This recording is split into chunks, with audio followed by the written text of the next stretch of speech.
Buenas noches, es una bendición que podemos otra vez vernos para poder estudiar juntos acerca de la palabra de Dios y descubrir acerca de lo que Dios tiene para nosotros en este tiempo preparado a través de su palabra. Hemos iniciado un estudio ya hace varios meses atrás acerca de leer de una forma cristológica toda la Biblia. Entonces, ese ha sido el motivo por el cual nos hemos reunido y antes de poder iniciar todo acto de venir a la palabra también implica un acto de adoración. Por eso te invito a que me acompañes y leamos juntos este texto de Mateo 24:35. El cielo y la tierra pasarán, pero mis palabras jamás pasarán. Esa es una enorme verdad, pero también que nos sirve de mucho aliento, porque efectivamente la palabra de Dios va a permanecer por siempre y todas las palabras que el Señor ha dicho finalmente se van a cumplir. Entonces, aun cuando estemos abordando en este tiempo estudios sobre el Antiguo Testamento, su palabra es tan efectiva desde aquella época y hasta la nuestra, y su palabra sin duda seguirá siendo verdad para nosotros. Te invito a que iniciemos un periodo de adoración, solamente un canto en esta ocasión, donde vamos a usar este canto que dice: abre los cielos y que sea nuestro Dios el que abra nuestra vista, nuestros ojos para poder contemplarle a Él.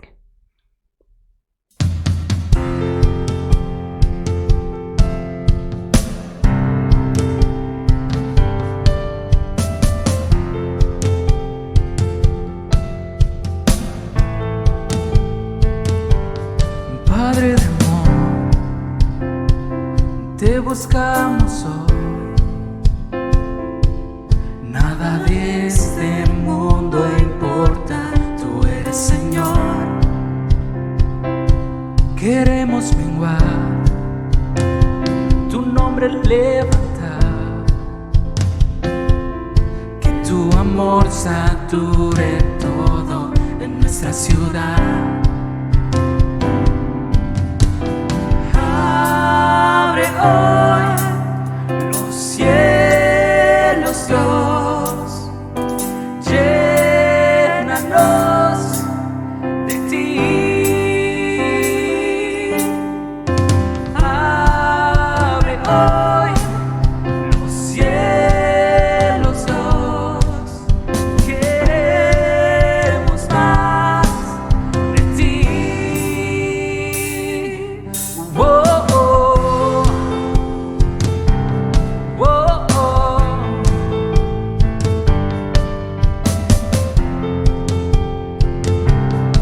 Vamos todos juntos, tu presencia aquí, tu presencia aquí. Queremos ti y un diluvio de obediencia queremos rendir. Ven y sácianos, tenemos sed de ti. Ven y toma el trono en todo nuestro existir. Abre hoy los cielos, Dios, llénanos de ti.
Se trata justamente de que nuestra vida esté saturada de la presencia de Dios. Y por eso es que nosotros pedimos de la guía del Espíritu de Dios justamente para que sea Él el que nos guíe a través del estudio. Porque reconocemos lo que dice el Salmo 119, 130. La exposición de tus palabras nos da luz y da entendimiento al sencillo. Eso es lo que la palabra de Dios hace en nuestras vidas. ¿Y cómo lo hace? Cuando su Espíritu es el que guía nuestra propia lectura, nuestra propia reflexión a través de su palabra. Entonces, acompáñame y oremos. Padre, bendecimos, Señor, tu nombre. Gracias por tu presencia. Gracias por el cuidado tuyo, Señor. Y porque, Dios nuestro, reconocemos que no se trata de nuestra lectura y nuestra comprensión del texto, sino de lo que tú, a través de tu Espíritu, Señor, ilumines a nuestra vida para poder comprender lo que tú quieres mostrarnos a través de tu palabra. Que sea tu palabra, Señor, entonces la que nos guíe en este tiempo de estudio. Te lo pedimos en el nombre de Jesús. Amén y amén. Gracias a Dios porque podemos reunirnos a estudiar juntos. Y hoy el tema que vamos a abordar habla justamente de un periodo de restauración. Si puedo decirlo así, es el inicio de una restauración que el Señor arranca desde la época babilónica, pero que continúa hoy en día, que está presente en la época de Jesucristo y que culminará en el día del Señor. Entonces, la restauración prometida de Dios tiene que ver en este momento, nuestro estudio va a enfocarse sobre la restauración después del cautiverio babilónico, pero sin duda ese solamente es el inicio, y si puedo decirlo así, es de alguna manera la base de cómo Dios va a restaurar no solamente al pueblo de Israel en aquella época, sino el cómo Dios va a restaurar a todo su pueblo. Entonces, abordemos ese tema y lo vamos a hacer en primer lugar conectando con las lecciones anteriores. La semana pasada vimos sobre cómo Daniel vivió como exiliado, pero él mantuvo su fidelidad a Dios, incluso en medio de la oposición. Vivir como extranjero en una cultura distinta, y además no solamente como extranjero, sino además en un entorno que todo de una o de otra manera le generaba tensión acerca de su propia fe, de su comunión con Dios, sin duda no era fácil. Además, su condición no era simplemente de un extranjero que llega a vivir a otro país, sino además había llegado como esclavo. Entonces, en medio de esa situación, por supuesto, no se hace de la forma más sencilla, pero la fidelidad de Dios mostrada también sobre Daniel hace que él sea capaz de vencer toda oposición. Eso nos recuerda que nosotros mismos somos extranjeros y peregrinos en este mundo. Pero a pesar de que vivimos en este mundo como extranjeros y demás, al mismo tiempo Jesús dijo, nosotros no somos del mundo, sino que vivimos con los valores no de la sociedad o lo que una cultura constantemente está generando, sino que nosotros somos llamados a vivir en este mundo con los valores del reino de Dios, donde la vida de cada uno de nosotros anuncia y propone, es un testimonio vivo acerca de la presencia de Dios. De ahí nuestra primera pregunta: ¿en qué forma la historia de Daniel nos anima a ser fieles? ¿Sabes? Estos ejemplos humanos, si puedo enfatizar todavía ese concepto, que encontramos en la Biblia, lo que habla es de que hay hombres que se han mantenido fieles y que aun cuando hay ataques hacia su fe, al final de cuentas, nosotros tenemos las mismas herramientas, las mismas capacidades que Dios le dio a aquellos hombres.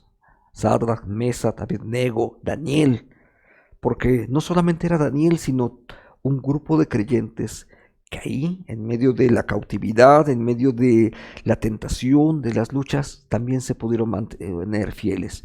Y si ellos pudieron hacerlo, también nosotros podemos hacerlo, porque el Espíritu que les ministró, el Espíritu de Dios que ministró a sus vidas, también es el mismo Espíritu de Dios que hoy ministra en las nuestras.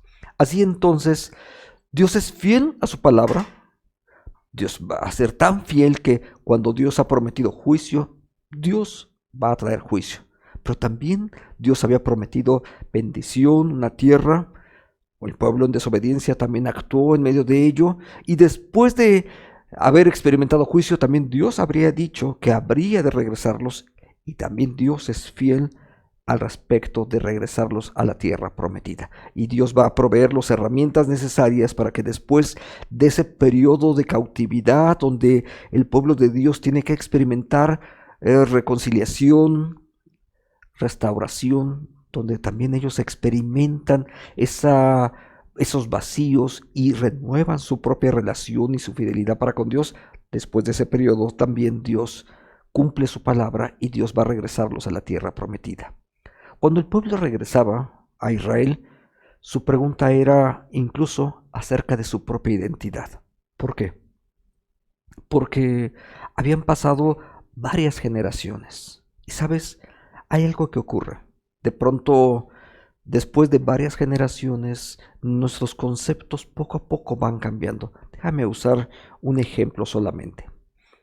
A modo de ejemplo, trataré de usar, por ejemplo, a muchos de los migrantes que se van de México hacia Estados Unidos. En algunos momentos, ellos tienen que recrear su propia identidad en un país distinto. Y empiezan a recrear charreadas y el tipo de alimentación y todo lo demás, pero al mismo tiempo que ellos están recreando ese tipo de la cultura mexicana en Chicago, también debemos de reconocer que algo también está ocurriendo hacia el otro lado.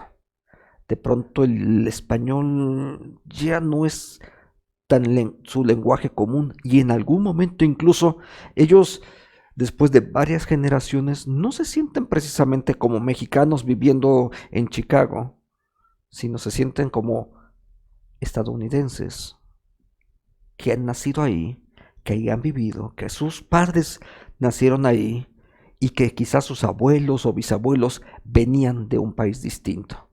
Y ahí los conceptos de identidad poco a poco empiezan a ir cambiando.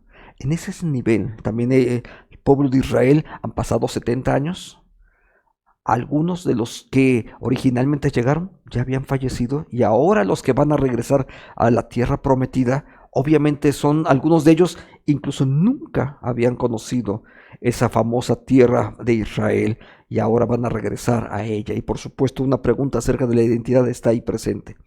Ahora, ¿puedes compartir tal vez tú en algún momento una experiencia de cómo Dios te ha restaurado? La experiencia del pueblo de Israel acerca de su propia restauración implicó un periodo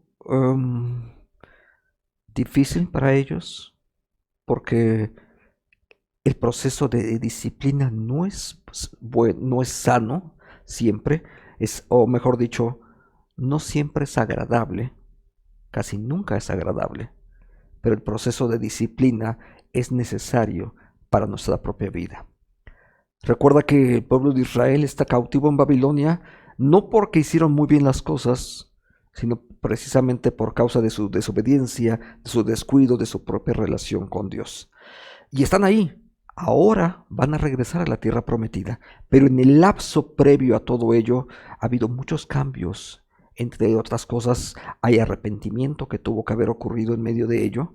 Ese reconocimiento de que necesitaban también de la presencia de Dios, y que aquella tierra finalmente no era la suya, sino que seguían aspirando a aquello que Dios originalmente les había dado. Todas estas ideas están ahí presentes, y en el proceso de restauración también forman parte de cada uno de nosotros.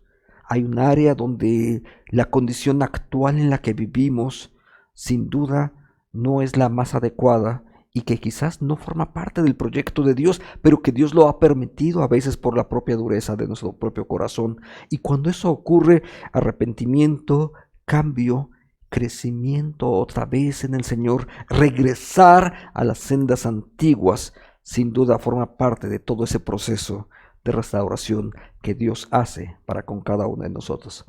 Revisemos ahora el marco contextual de aquella época. Judá fue destruido por los babilonios en el 586 a.C. y aproximadamente, no todo el pueblo, pero solamente unos 10,000 judíos fueron hechos cautivos. Durante décadas, 7, ellos tuvieron que aprender cómo mantenerse fieles en medio de una tierra extraña. Antes de ello, cuando estaban en Jerusalén, llevar su fe tenía que ver con el templo, las cosas que generaban en derredor de ello, pero ahora ya no estaban ahí.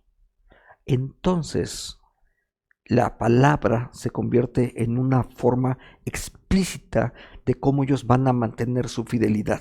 Ya no pueden ir al templo. Y alguien diría que entonces hacen su propio tabernáculo portátil para cada uno de ellos, y que en aquella época simplemente fueron los rollos de las escrituras, y a partir de ellos empezaron a vivir su fe. Entonces, más que algo religioso, ahora tenía que ver con una fe, si puedo decirlo así, más profunda, porque estaba centrada en la palabra y no en la realización de algunos ritos. ¿Cómo comparar a los exiliados de aquella época con los cristianos el día de hoy? Bueno, parte del escenario, de alguna manera, me parece que es bastante semejante. No podemos asistir a los templos, nuestra fe no puede estar centrada en mi asistencia dominical o 2 veces por semana para llegar y escuchar solamente aquello que el pastor o algunos de los maestros de la iglesia nos quieren compartir, sino que ahora la fe tiene que volverse algo más íntimo y de una relación personal para con Dios. Mi fe no puede estar vinculada simplemente a los programas y actividades de la iglesia. Ahora mucho de esto tiene que ser a través de mi propia relación con Dios, la propia relación que guardo a través de su palabra, la oración, y si puedo decirlo así, más íntima, aunque no intimista. Porque cuando la fe está ahí presente, hoy también tengo oportunidades que en aquellas épocas no tenían. Porque hoy tenemos medios como estos donde a través de tenemos oportunidad de generar cierta interacción, de crear comunidades digitales donde podemos compartir nuestra fe con otras personas. Entonces, ¿hay puntos de similitud? Sí. Un regreso necesariamente hacia la palabra, por supuesto, pero al mismo tiempo también tenemos más oportunidades de las que ellos en aquella época pudieron llegar a tener para alimentarse, fortalecer y desarrollar una fe vívida. Entonces, sí hay diferencias, pero también tenemos oportunidades importantes nosotros en este día. Los babilonios fueron conquistados por los persas, es decir, primero llega Babilonia, conquista, se lleva a presos o deportados algunos judíos, 10,000 judíos, pero después el imperio persa crece y llega y conquista a los babilonios, y uno de esos reyes, Ciro, es el que va a permitir el regreso del pueblo de Israel. Entre los que regresaron, poco más adelante vamos a ver 2 rutas que ellos siguieron y que están en periodos distintos. Entre los que regresaron estaban Esdras y Nehemías. Uno de ellos, un funcionario del rey, el otro era un sacerdote. Esdras era sacerdote. ¿Qué viene a tu mente al escuchar la palabra restauración? Si puedo decirlo así, de una o de otra manera tiene que ver con regresar al estado original de cómo estaban las cosas. Si puedo decirlo, hablar de restauración habla de cuando Dios genera restauración en mi vida, no me hace simplemente un poquito mejor, sino que hay un cambio en mi propia naturaleza para que yo pueda ahora comunicarme otra vez con Dios. Y si en algún momento, como es el caso de Israel, si en algún momento he desviado el camino, la restauración implica también el regresar otra vez al camino de Dios, regresar otra vez a ese entorno donde su voluntad se manifiesta, y en ese espacio su gracia y su misericordia constantemente están también sobre nuestras vidas. Veamos ahora en un pequeño mapa cómo es que se genera el regreso de los exiliados a Judá. Este es más o menos el mapa de la época, y en la parte superior, inferior derecha para ti, desde ahí están Susa y Babilonia, casi en el centro, en la parte baja, en el centro, Babilonia, y desde ahí van a empezar 2 movimientos importantes, o los principales movimientos que van a dar, que se van a generar durante el exilio. El primero de ellos desde Susa, es decir, desde el imperio no babilonio, sino el persa, Susa, y hacen todo un recorrido para llegar hacia Jerusalén. La otra ruta es la que van a seguir desde Babilonia también hacia Jerusalén. Si te das cuenta, estamos hablando de dos rutas distintas. Ambas rutas son más o menos semejantes porque era el área específica. En la parte media inferior te vas a dar cuenta que está en color amarillo, ahí hay un desierto, entonces esa región, por supuesto, casi todas las caravanas tenían que evitarla por lo difícil que era cruzar por ahí en el desierto. Entonces tenían que generar ese semicírculo, que es parte de lo que todavía se sigue considerando la media luna creciente. Entonces es una región particularmente importante todavía de mayoría musulmana en esta época. En el primer movimiento va a ser Sesbazar y luego Zorobabel lideran diferentes momentos de regreso de los grupos judíos exiliados aproximadamente en el 537 al 522. Entonces te das cuenta que Esdras, Nehemías no son los primeros, sino es un movimiento posterior. Entonces primero hay un movimiento que surge desde Babilonia hacia Israel. Luego el templo es reconstruido y dedicado aproximadamente en 512 a.C. Los siguientes movimientos van a ser precisamente donde Esdras lidera el regreso de un grupo de judíos a Jerusalén y fue nombrado por Artajerjes como ministro de Asuntos Religiosos en 458. Y por último, Nehemías se entera de las difíciles condiciones que enfrenta Judá y regresa a Jerusalén comisionado por el rey, en este caso por Ciro. Entonces, estos 4 elementos nos van a servir como marco de referencia para poder apreciar un poquito de forma geográfica cómo se desarrolla, y después en el video lo vamos a ver con un poquito de mayor detalle. ¿Cómo conectamos esta historia del exilio con Cristo Jesús? Bueno, Dios llevó a los exiliados de regreso a la tierra y sus líderes reconstruyeron un templo. Eso ocurrió justamente porque para ellos el templo es muy muy importante, igual que para nosotros también hoy en día.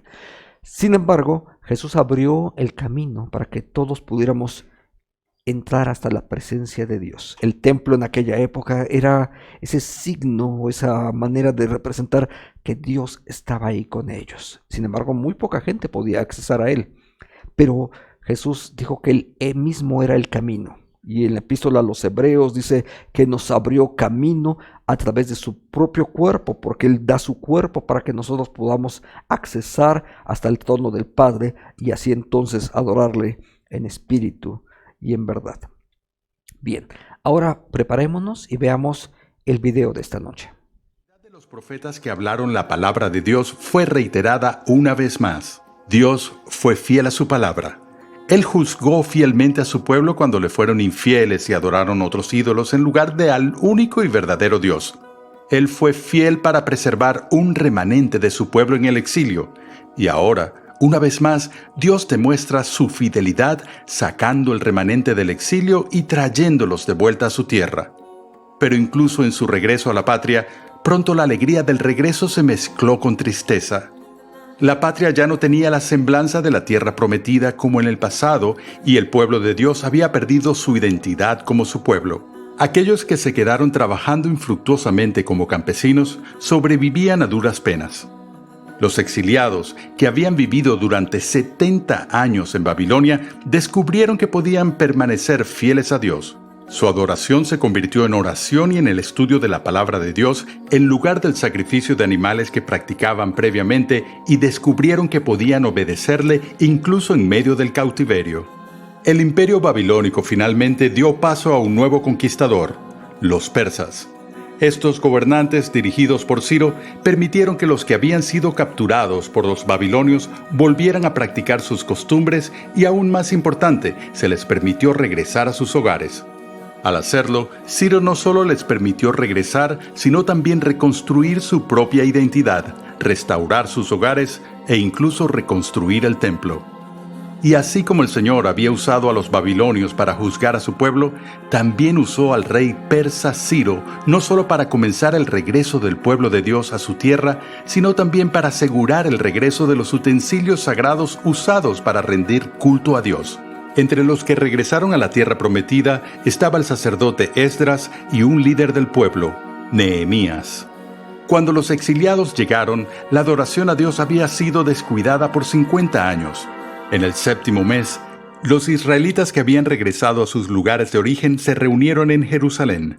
Una vez allí, levantaron un altar, ofrecieron sacrificios a Dios y celebraron el Festival de las Enramadas. Entonces, comenzaron a reconstruir el templo de Dios. Y aunque enfrentaron oposición, fueron ridiculizados y les tomó arduos años de trabajo, este pueblo, dirigido por los profetas, reconstruyó el templo de Dios en la ciudad de Jerusalén. La adoración a Dios fue restaurada en la ciudad de David en un templo dedicado a la adoración del único y verdadero Dios. Pero aún quedaba trabajo por hacer. El pueblo de Dios necesitaba aún más el consuelo de su protección al empezar la ardua tarea de rehabilitar su ciudad, aún en ruinas y aún con sus murallas destruidas por las derrotas. La noticia de las murallas de Jerusalén en ruinas llegó a los oídos de Nehemías. Nehemías tenía un cargo de importancia e influencia en la corte del rey. Él empezó a orar por la condición de la ciudad de David, el hogar del templo y el centro espiritual del pueblo de Israel. Nehemías estaba muy perturbado por la condición de Jerusalén. Y cuando le preguntaron qué le ocurría, le pidió permiso al rey para regresar a Jerusalén y reconstruir la ciudad y sus murallas. También le pidió cartas de autorización para realizar el trabajo e incluso materiales para reconstruir la casa de Dios. Y Dios bendijo el esfuerzo y la fe de Nehemías y aquellos que le siguieron. A pesar de enfrentar una fuerte oposición, Nehemías pudo dirigir la gente y reconstruir las murallas que protegían Jerusalén en tan solo 52 días. Cuando terminaron, el escriba Esdras leyó públicamente la palabra de Dios. Durante 6 horas, Esdras leyó la palabra de Dios y el sacerdote traducía y explicaba a todos los que estaban reunidos en esta gozosa celebración de adoración. Adorando a Dios, con la lectura de la palabra de Dios, por el pueblo de Dios en la ciudad de Dios. Ciertamente Dios es fiel a su palabra. Y a través de estos líderes fieles reconstruyó el templo, sus hogares e incluso las murallas de la ciudad para su protección.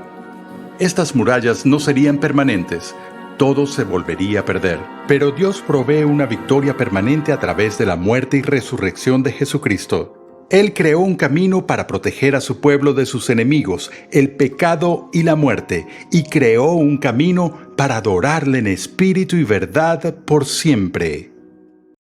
Amén. La obra de Cristo Jesús sin duda es superior a esas murallas. Pero bueno, vamos a nuestro texto. Un par de preguntas acerca del video que acabamos de ver.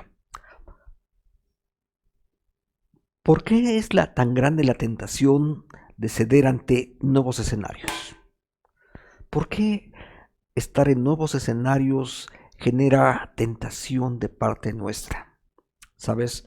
Una parte de ello es porque las condiciones son otras. Hay toda una cultura que incluso nos dice a la tierra que vayas, haz lo que vieres ahí, tratar de adaptarse, de acostumbrarnos a un nuevo escenario, o quizás incluso la idea de no tener que rendirle cuentas a nadie más, porque ahora pareciera que estamos solos o estamos en un escenario donde gozamos de libertades que quizás de otra manera no pudiésemos haber experimentado.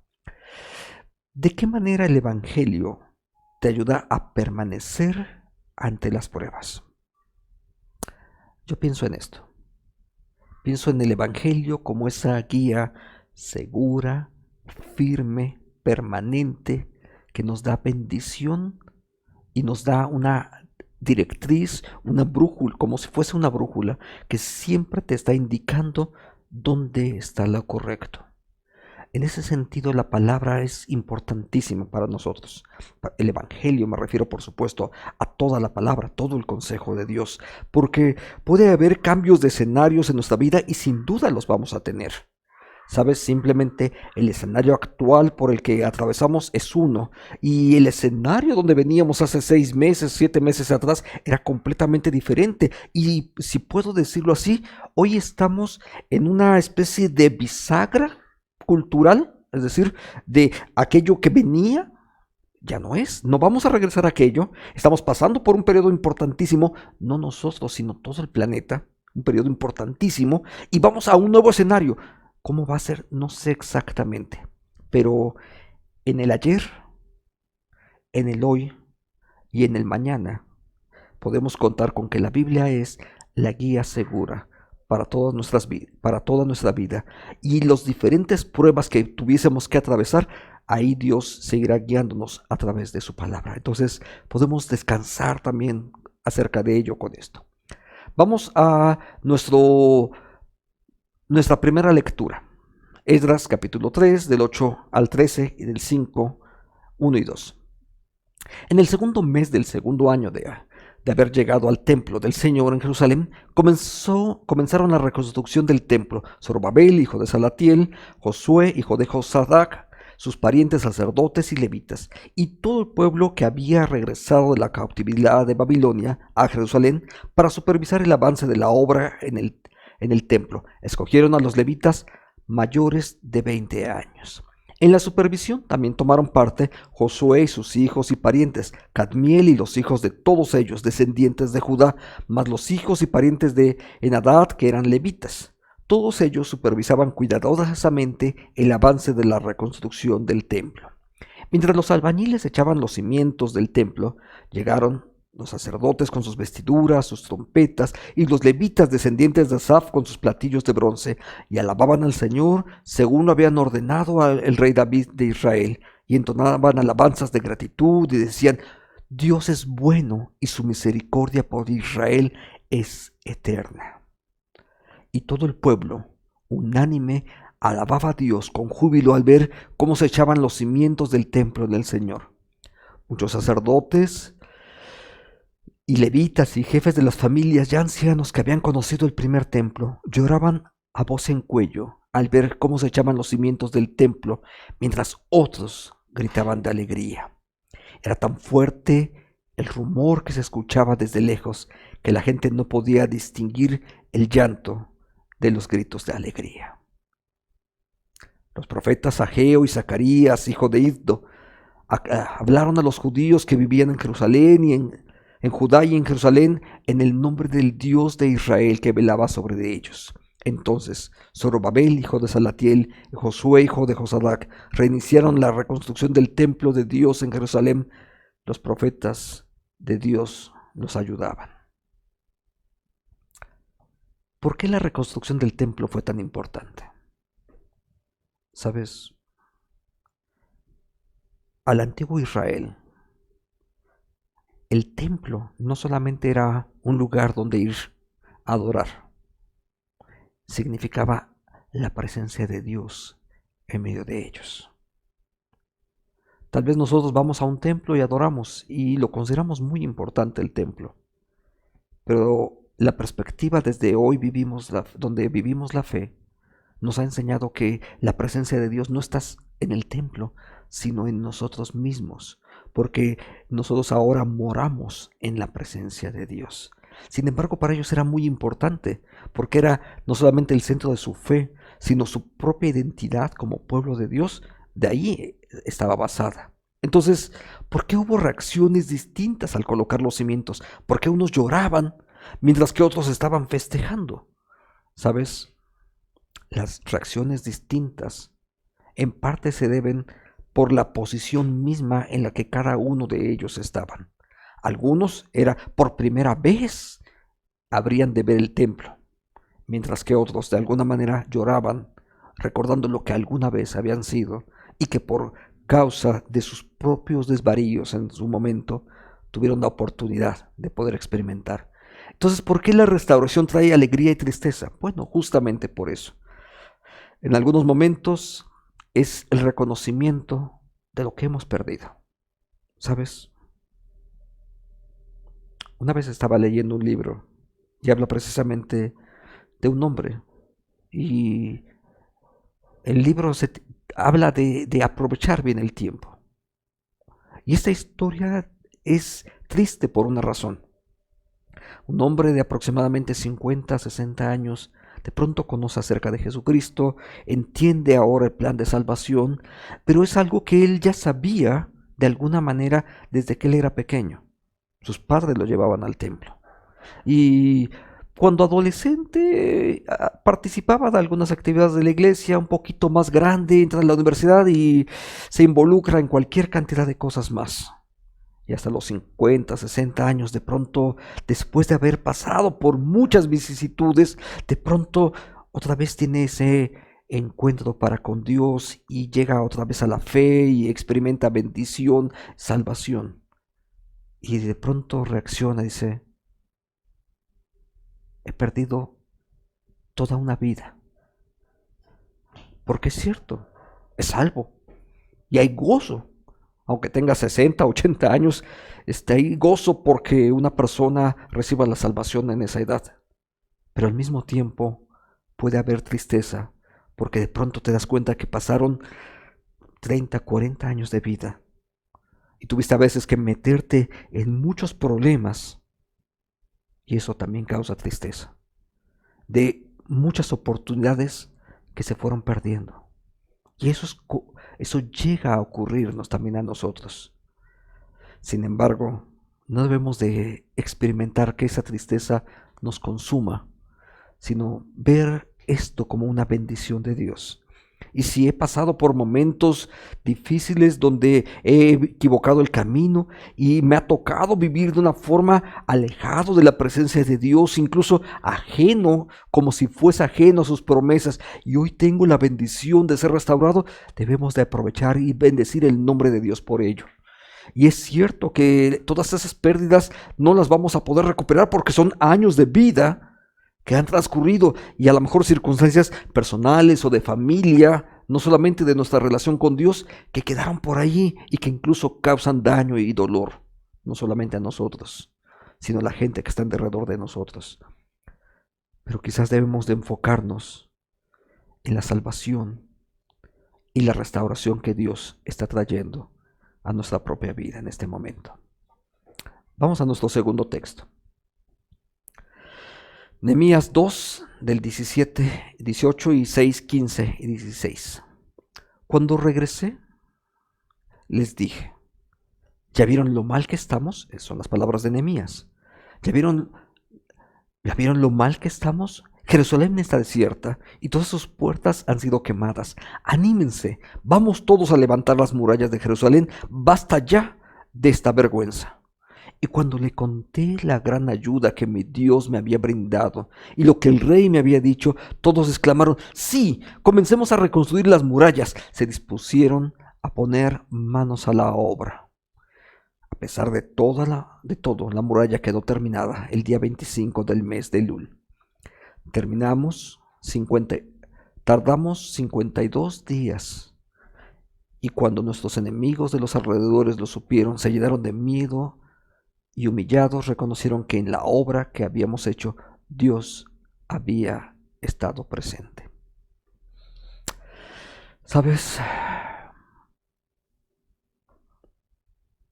Hay un punto de inflexión en el que todos necesitamos pasar.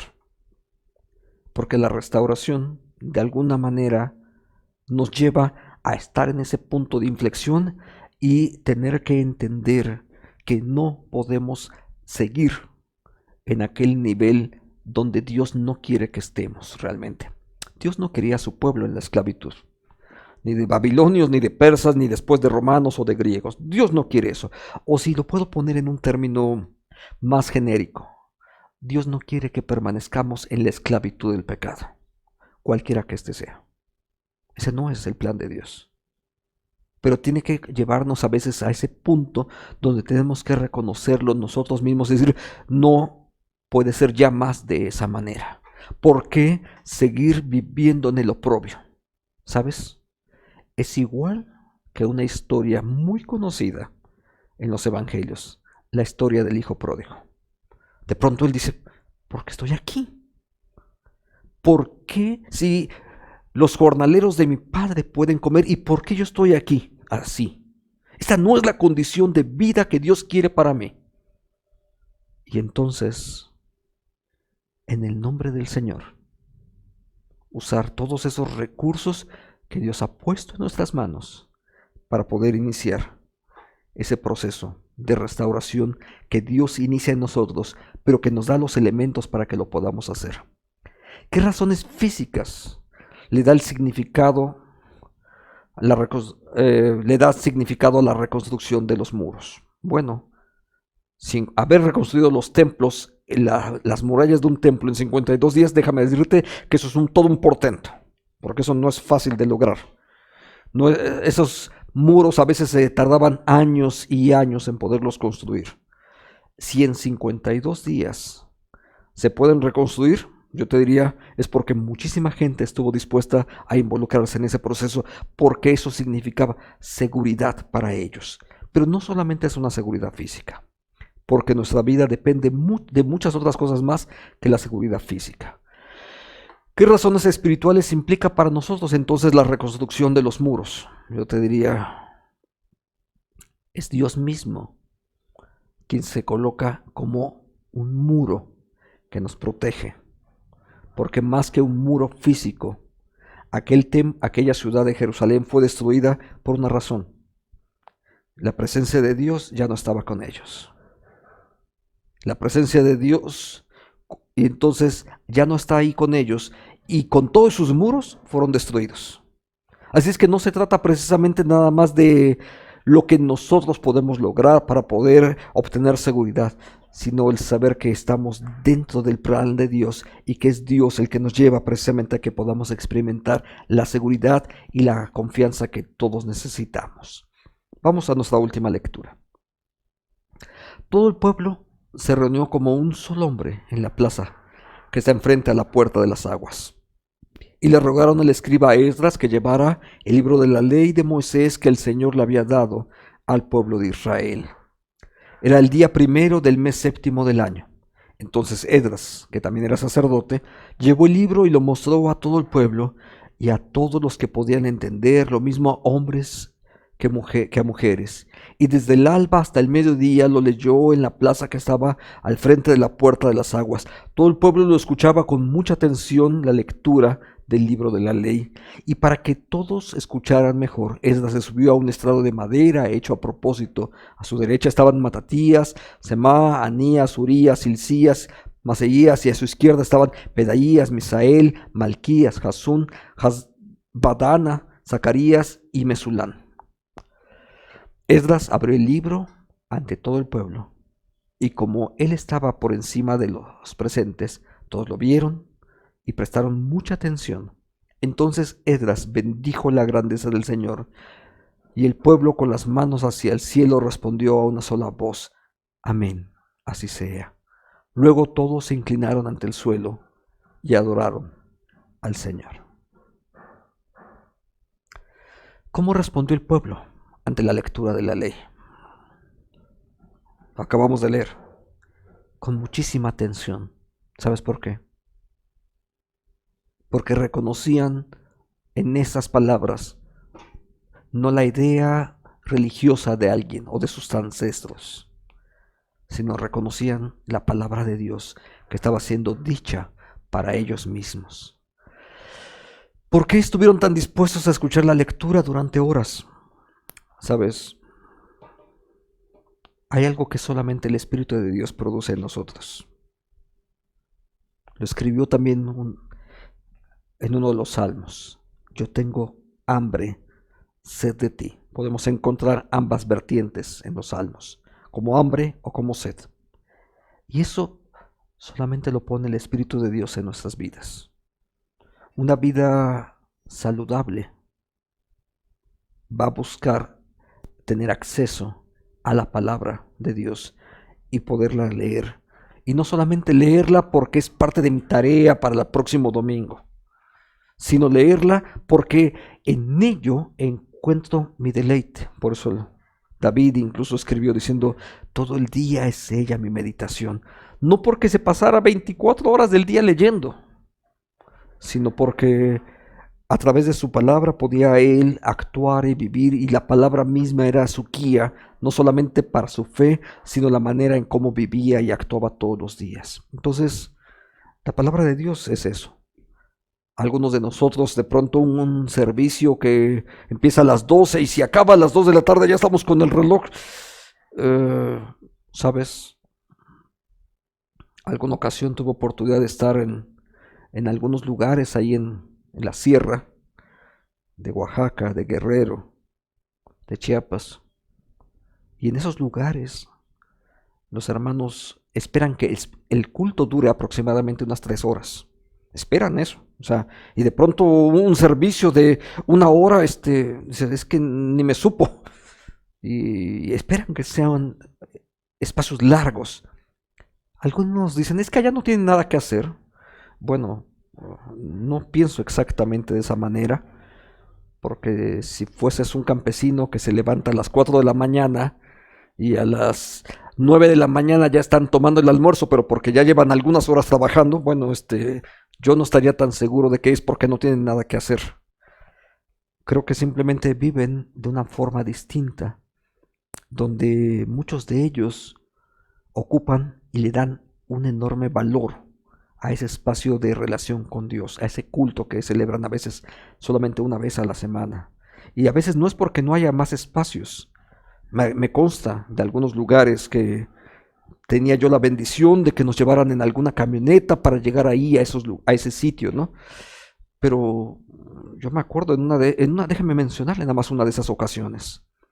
De pronto yo sabía que al día siguiente íbamos a ir al templo, era sábado, estábamos en una región allá en un poblado en Chiapas, y era pues la última cabecera municipal, y de ahí en adelante pues era la parte de la selva lacandona. Y los hermanos me dijeron, sí, pastor, mañana nos vamos a ir muy temprano, está bien, no hay problema. Entonces fui a dormir, y como a la 1 de la mañana van y me tocan, pastor, ya nos vamos. Era la 1 de la mañana. Dije, pues ¿a qué hora se empieza el culto? A las 8. Bueno, está bien. Así es que me preparé. A las 2 de la mañana iniciamos el recorrido. Íbamos en una camioneta. Tardamos 6 horas de recorrido. En la camioneta, en el vehículo, tardamos 6 horas. Y cuando llegamos a las 8, antes de las 8 de la mañana, me acuerdo que llegamos como 15 minutos antes de las 8. Ya había ahí como 8 o 10 hermanos esperando que iniciáramos el culto. Y si me preguntan a dónde llegamos, no sabría yo decirle con precisión, porque yo para todos lados donde yo veía, todo estaba en color verde. Entonces no sabía yo exactamente a dónde vivíamos, y el templo al que refiero era una casita hecha de carrizo. Cuando inició el culto a las 8 de la mañana, había 150 personas ahí reunidas. No sé de dónde salieron. No podría decirle ni siquiera que vi un pueblo en el camino. Pero llegaron ellos de entre el monte, aparecieron por ahí y ahí estaban para celebrar su culto. ¿Sabes? Cuando ves esa actitud, me recuerda estos pasajes de las Escrituras, que están dispuestos a escuchar de la palabra de Dios por horas. Pero también ellos, a su vez, si para nosotros fueron 6 horas en vehículo, probablemente para ellos no fue tanto, pero sí probablemente hasta un par de horas caminando para poder llegar a ese lugar de culto. Y bueno, he aprendido en medio de ello acerca de la devoción y de la fe que muchos de ellos tienen. Y como algún profesor me decía, nosotros podemos enseñarles de teología, pero ellos nos enseñan lo que es la fe. Así es que, ¿cómo aplicar este texto? Bueno, todo esto que hemos considerado. Dios sigue obrando y edificando nuestras vidas. No es solamente el templo. La edificación más importante no es la construcción del templo, sino cómo Dios está edificando nuestra propia vida. Déjame preguntarlo ahora entonces. ¿De qué manera Dios sigue edificándote a ti? No, Dios no ha acabado. Dios sigue trabajando contigo y conmigo. ¿De qué manera Dios lo va a seguir haciendo para ti en este tiempo? Oremos. Padre, bendecimos, Señor, tu nombre. Te damos a ti la gloria por esta oportunidad y oramos para que tú seas grandemente bendecido. Gracias porque el que inició la obra en nosotros la culminará hasta el día de Jesucristo. Son tus palabras, Señor, porque están registradas en las Escrituras y en ellas confiamos. Lo hiciste en Israel y sin duda también lo vas a hacer en nosotros. Y eres tú, Señor, quien nos restaura y nos da los medios para esa misma restauración. Gracias, Señor, en el nombre de Cristo Jesús. Amén. ¿Cómo respondemos a la palabra? Lee esto conmigo. Por tanto, todo el que me oye estas palabras y las pone en práctica es como un hombre prudente que construyó su casa sobre la roca. ¿Qué es lo que tenemos que hacer con lo que acabamos de escuchar, de este estudio que acabamos de participar? Justo lo que dice al inicio. Todo aquel que me oye estas palabras y las pone en práctica. Y que Dios entonces nos bendiga a ti y a mí al poner en práctica todo esto. Me gustaría que oráramos y termináramos con este tiempo. Padre, gracias, Señor, por tu bendición. Gracias por el cuidado y la bondad tuya, por tu misericordia. Gracias porque podemos descansar siempre en ti y experimentar de ti gracia y bendición, Señor. Gracias en el nombre de Jesús. Amén. Si Dios nos da de su gracia, próximo miércoles nos vemos nuestra lección. Si Dios nos bendice así, vamos a ver la última parte del Antiguo Testamento, donde de hecho nos vamos a enfocar particularmente en el libro del profeta Malaquías, que es el último de los textos del Antiguo Testamento, antes de iniciar con los evangelios. Y el título es El plan eterno de Dios. Que nuestro Dios nos bendiga y nos guarde a cada uno de nosotros. Amén. Hasta luego, hermanos. Dios les bendice.